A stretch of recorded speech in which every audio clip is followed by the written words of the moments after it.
Bonjour à tous, je suis ravie de vous retrouver pour une nouvelle capsule, cette fois sur la culpabilité. Alors vous arrive-t-il de vous sentir coupable pour des choses qui, au fond, ne dépendent pas de vous?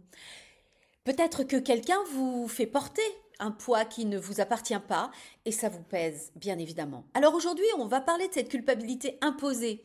Pourquoi elle existe, comment elle s'installe parfois dès l'enfance et surtout comment s'en libérer. Je vous donnerai des exemples concrets où vous vous reconnaîtrez sûrement. Alors restez avec moi, c'est parti. Premier exemple, vous êtes au travail, imaginez, vous êtes en réunion et votre collègue arrive en retard. Il s'installe et vous lance un Pourquoi tu ne m'as pas prévenu que la réunion commençait à 9 heures? Vous sentez un pincement de culpabilité et là vous vous dites J'aurais peut-être dû lui rappeler. Mais réfléchissons, ce n'est pas votre rôle, n'est-ce pas? Ce collègue refuse simplement d'assumer sa responsabilité et projette sur vous sa responsabilité. Résultat, vous portez un poids injuste. Ce mécanisme est très courant, surtout si vous avez tendance à vouloir éviter les conflits et à maintenir l'harmonie. Deuxième exemple en famille, c'est bientôt Noël. Alors, vous préparez un repas, vous êtes responsable de la préparation du repas. Bon, voilà, vous n'avez pas de consigne particulière. Et au milieu du repas, vous avez quelqu'un qui dit à l'assemblée, à la volée, tu aurais pu faire autre chose, hein, vraiment, tout le monde sait que je n'aime pas les légumes comme ça. Et là, vous sentez la culpabilité monter et vous pensez, mince, j'aurais peut-être dû penser à lui, à elle. Mais attendez, est-ce vraiment à vous d'anticiper les goûts de tout le monde? Si vous le saviez, c'est votre responsabilité. Mais si vous ne le saviez pas, eh bien non, c'est pas votre responsabilité parce elle appartient à cette personne. Il lui appartient d'exprimer ses besoins, ses attentes, ou bien alors il s'adapte. Ici, c'est encore un exemple de culpabilité projetée, un reproche qui ne reflète pas vos responsabilités réelles. Troisième exemple, entre amis. Eh bien, par exemple, vous avez un ami qui vous dit on ne se voit plus, hein. C'est toujours moi qui dois te relancer.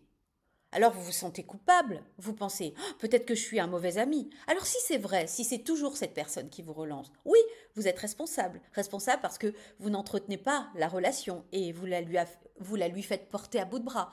Mais si c'est pas le cas, si quand même vous avez l'impression de participer à l'entretien de cette relation, eh bien c'est stop. Est-ce vraiment à vous de porter cette relation? Est-ce vraiment à vous d'entendre ça? Eh bien non, une relation, ça se construit à deux, ça se maintient à deux. Et donc peut-être que cet ami n'exprime pas clairement ses attentes et qu'il projette sa frustration sur vous. Peut-être qu'il voudrait vous voir plus souvent ou s'entretenir plus souvent au téléphone avec vous. Il n'a qu'à le dire à ce moment-là. Là encore, ce n'est pas votre faute, mais la sienne, n'est-ce pas, de ne pas assumer ses propres besoins. Alors, pourquoi certains sont plus sensibles à la culpabilité que d'autres? Eh bien, là encore une fois, la réponse se trouve souvent dans l'enfance. Imaginez un enfant qui grandit avec des parents débordés ou bien fragiles et qui lui disent des choses comme si tu es sage, maman ou papa sera moins stressé, ou tu es l'aîné, tu dois être raisonnable, c'est à toi de montrer l'exemple. Ou bien, oh, tu vois, regarde, tu me fatigues, je suis déjà assez fatiguée comme ça, tu sais, mon travail c'est dur, aujourd'hui c'était difficile, etc., etc. Eh bien, cet enfant apprend sans s'en rendre compte que le bien-être des autres dépend de lui. Et en grandissant, il va devenir un adulte qui se sentira constamment responsable des émotions et des problèmes des autres. Ce schéma de responsabilité excessive, développé tôt, rend ces personnes particulièrement vulnérables à la culpabilité imposée. Alors vous voyez, ce n'est pas un hasard si certaines situations vous touchent plus que d'autres. En conclusion, la culpabilité, c'est une émotion qui est importante, comme la honte, pour maintenir nos relations, mais elle doit rester à sa place, à sa juste place. Avant de prendre une responsabilité sur vos épaules, demandez-vous toujours est-ce que cette culpabilité m'appartient vraiment? Suis-je réellement responsable, factuellement?